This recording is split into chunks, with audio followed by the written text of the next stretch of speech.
Hi, welcome to my YouTube channel. My name is Naki. Today's video I'm going to show you how you can create an EC2 instance in Amazon AWS. In other words, or in other cloud computing platforms, you call it, maybe you are creating a virtual server or you are creating a virtual machine in the cloud. Alright, so this video is going to focus on creating an EC2 instance. Yes, click on this, then you choose the location where you want your instance to be. Alright, so you can see now my location has changed to East US 1, that's North Virginia. Alright, so from here you can go to service, compute, then choose EC2, or you can just search for EC2 straight here. EC2, there is a virtual server in the cloud. You click on EC2. Okay, so once you are on the EC2 interface, click on launch instance. There is launch instance. So this is the dashboard. You can also come to instances on your left side, then you click on launch instances here. So I'll just click on launch instances. Then we configure our web server or our virtual machine here, the EC2 instance. So I'll give it any name called, let's say, demo server.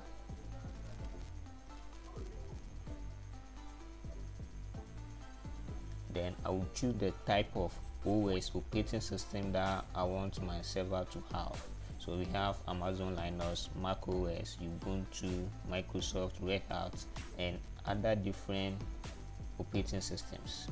So with this demo, I will choose the Amazon AWS. I will use Amazon Linux 2 image.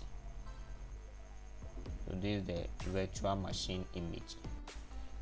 You can choose from either a 64-bit architecture, x86 is 32-bit. Okay, so we are maintaining this configuration. Then here, the instance type. This one contains your memory, your processor, the family, everything.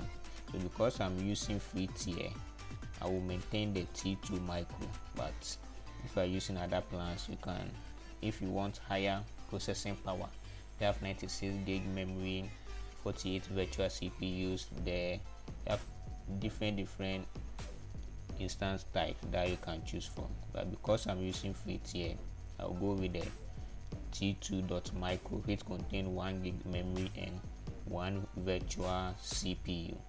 So I will maintain this. Then the key pair part.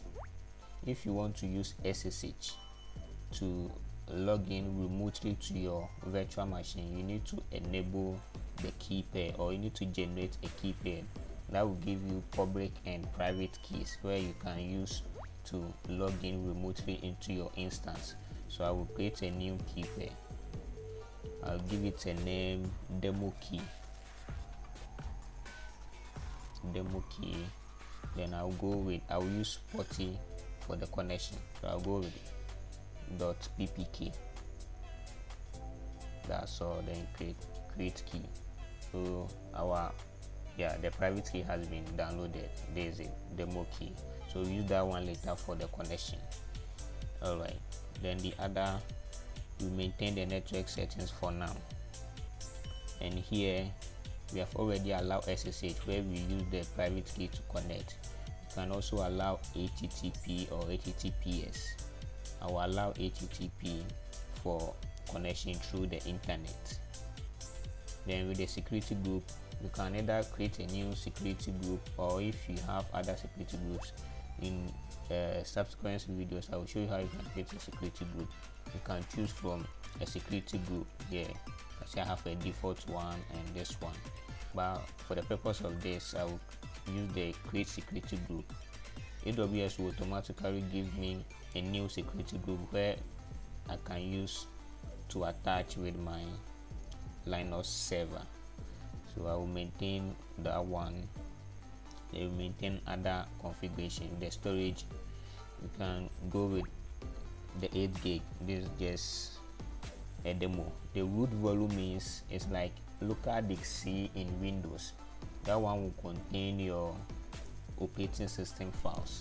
You can add other volumes, but we maintain the root volume for now.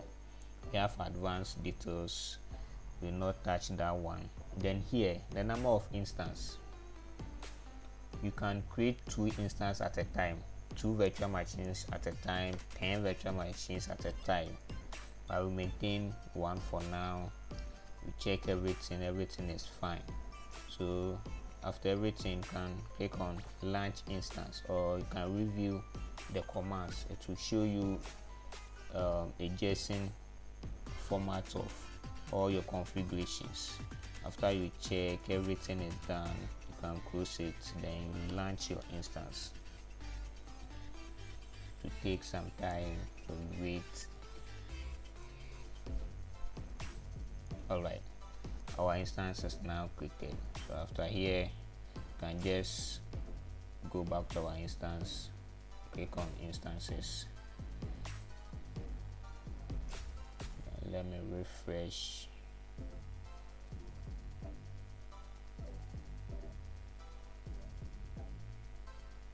Alright, so this is our demo server. So when I check the box, that information is about our server is popping up. We have the public IP address, the private IPv4, and other information about our server. Then we go to security. You'll see our security group there.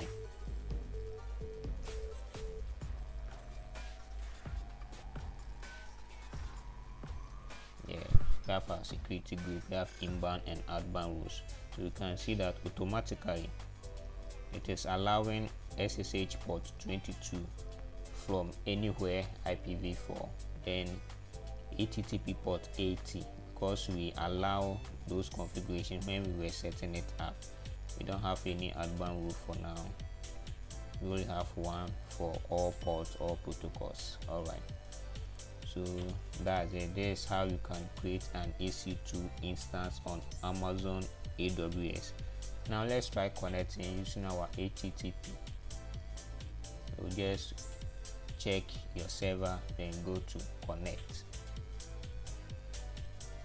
Yeah, EC2 instance connect. That's for HTTP. Here we have our public, our username EC2 user 2. So take note of the user. You will see the same user when we connect to our machine. Alright, so just click on connect.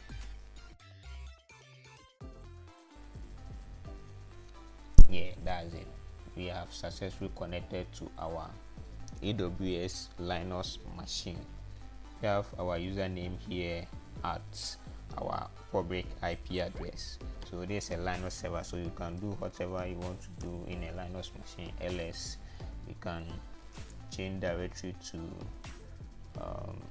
etc ls.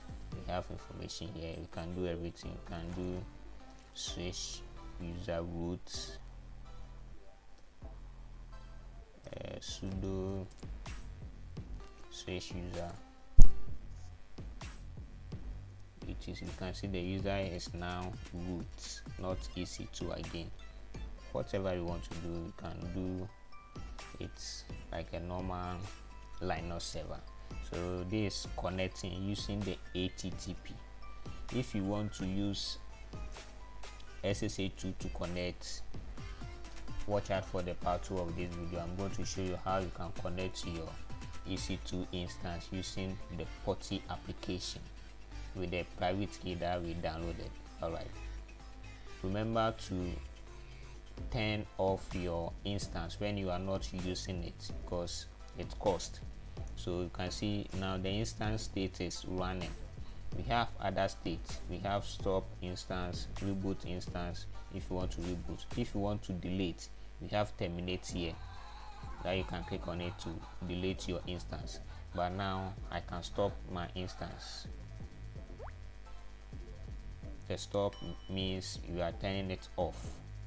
we don't want it to run. When it is at the stop stage, it means you are not going to be charged for the instance running. So this is it.